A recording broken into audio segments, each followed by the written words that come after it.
What's going on, everyone? Jeremy here from The Quartering. I hope you're having an absolutely wonderful day. Some very interesting news coming out of Disney as they make a stunning admission that basically every customer has been feeling for a long time about the company.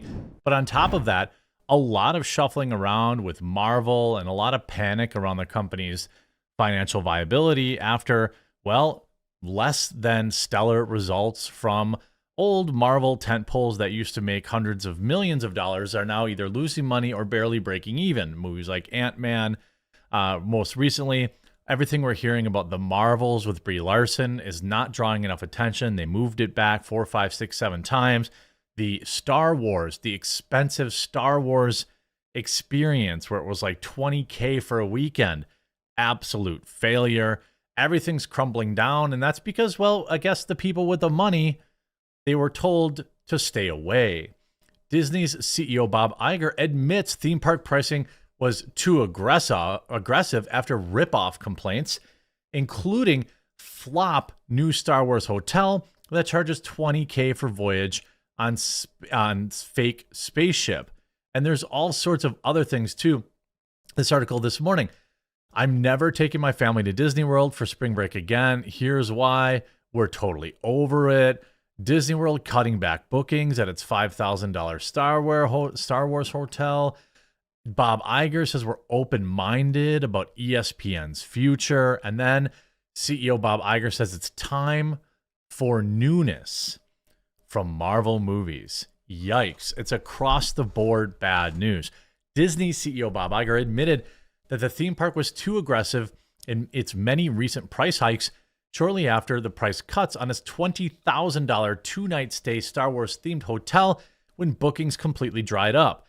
During remarks at the Morgan Stanley Technology Media Telecom Conference Thursday, Iger said that Disney made the grave mistake of putting profits first in recent years, leaving even its most zealous fans disenchanted with the happiest place on earth. Iger said, "I always believed that Disney was a brand that needs to be accessible. I think our zeal to grow profits, we may have been a little too aggressive about some of our pricing. And I think the way to continue is to grow our business and be smarter about how we price and maintain the brand value and accessibility." Some of those ripoffs included the park's top access tickets being hiked to $244 per person for a single-day pass, a ticket which just in 2017 cost just $124, more than nearly double the cost in just a few years. Iger, who previously retired, we know on Thursday, he made the focus that he was going to be cost-cutting measures at Disney to make it more affordable to customers and announced a plan to reorganize the company and find $5 billion in savings. Part of that plan is cutting 7,000 jobs. Iger said Disney was too focused on profit and it undermines the brand and so many of its devoted fans. One of the things we had to do was improve guest experience by reducing crowding, he said. So they thought the best way to do that was rip everyone off. It's tempting to let more people in, but if the guest satisfaction levels are going down because crowding, then it doesn't work. We have to figure out how to reduce crowding, but to maintain our profitability. Well, you add more results, you add more things for people to see and do so people aren't all waiting for the same thing. I mean, that's probably part of it. Iger said not everything has been priced too high. On the contrary, Disney's streaming platform was started out far too low of a price. When Disney Plus kicked off in 2019, they were charged $6.99 a month, but the platform now charges $10.99 for its advertisement-free subscription after it started hemorrhaging billions of dollars and contributed to tanking Disney's stock prices. Iger also said Disney may have harmed its Star Wars and Marvel brands by making too many movies. He said going forward, those films and shows would be much closer scrutinized. Marvel has 7,000 characters. There's a lot more stories to tell. What we have to look at, Marvel, is not necessarily the volume of Marvel storytelling, but how many times do we go back to the well on certain characters? What does that tell you? People are over Marvel. Over it. Sequels typically work out well for us, but do you need a third and fourth installment, for instance? Well, these clearly referencing Ant-Man, which was a financial disaster for Disney. Or is it time to turn to other characters? His comments come after Disney rearranged its schedule of its billion-dollar Star Wars-themed hotel due to low demand. The hotel, which opened back in March of 2022 in the Orlando area to much fanfare, sold out voyages, charges guests anywhere between $5,000 and $20,000 for an immersive 2-night experience. That's 10 grand a night. They are thrust into a story taking place in a galaxy far away. The booking portal for Star Wars Galactic Star Cruiser shows that there are reduced dates in October, November, and December. Starting in fall, the hotel is only open for bookings 3 to 4 times a week. Many hardcore Disney Star Wars fans have been critical of the resort's exorbitant prices and the fact that it is windowless. Among the price gouging going on is inside the hotel. By the way, this is after you pay for the hotel. $13 beers and $23 mixed drinks, as well as $100 for a single photo. I mean, what do you think? And then let's turn to Marvel.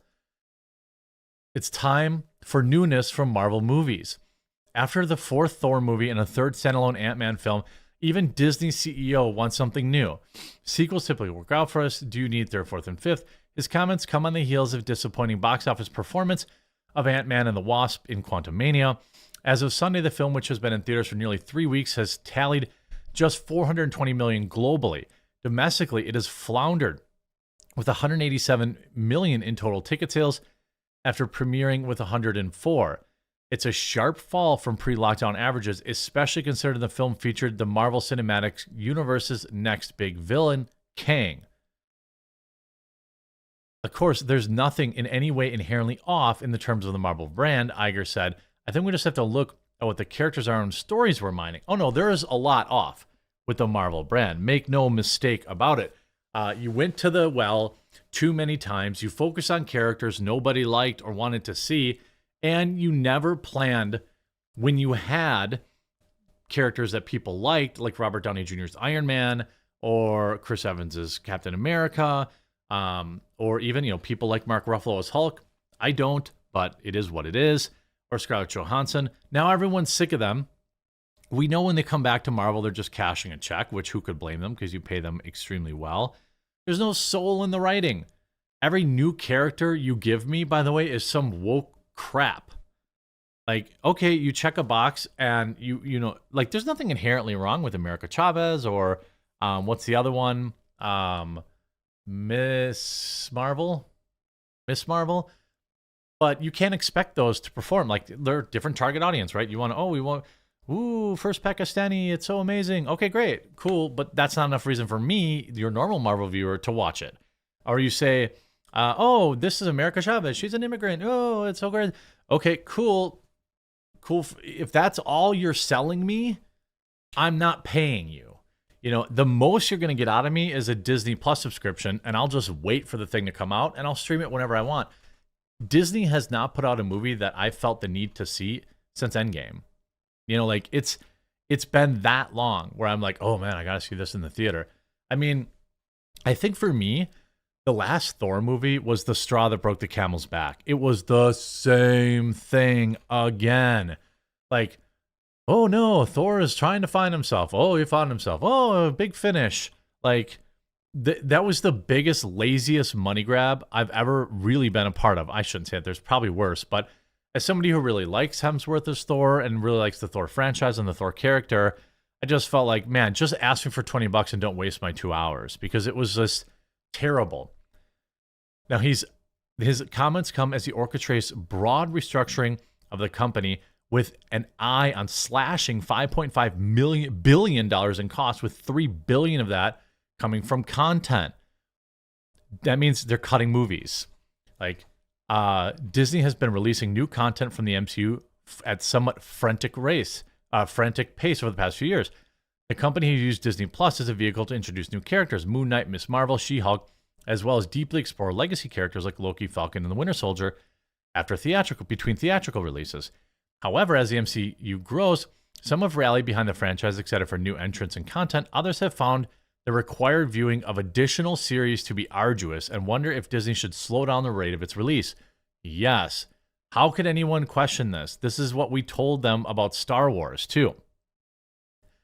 The company's breakneck pace of content distribution has also put a lot of pressure on visual effect groups tasked with green screening action sequences into a feast for the eyes, which also has been terrible lately.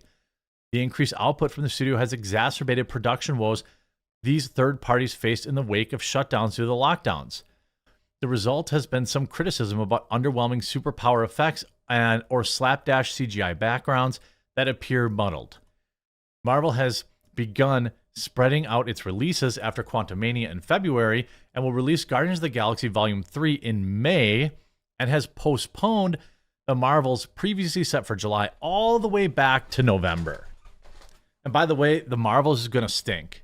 Like, if they thought they had a banger, they wouldn't have pushed it back from July. It has already been pushed back 4 other times. I believe this was the 5th time they pushed it back. Now, there's all sorts of rumors about bad screenings and, all these, bad things that are happening. But I've seen zero evidence of that. I mean, they're just rumors. But when you have Bob Iger saying we've made a grave mistake, and we also need less Marvel movies. I mean, this is the correct answer. This is why Disney has been failing. No one is excited about another Marvel spin-off series. You have to actually, I think, take your lumps and start all over with characters that people like. I don't think you can go and replace Iron Man right now. But I sure know that Riri Williams isn't going to be the answer either. You need to go back to the well and find other popular characters and give them their shine. Unfortunately, their time to come up in the Avengers is gone. So everything that's out now has to stand on its own, and Marvel needs to change their marketing and their advertising to away from, but this person's skin color give us money, to check out how deep and interesting this character is and how cool and different this story is. That's how you win. I hope you enjoyed this video. If you did, make sure you leave a like on it. And if you haven't yet, please do subscribe down below, and we'll talk to you again real soon.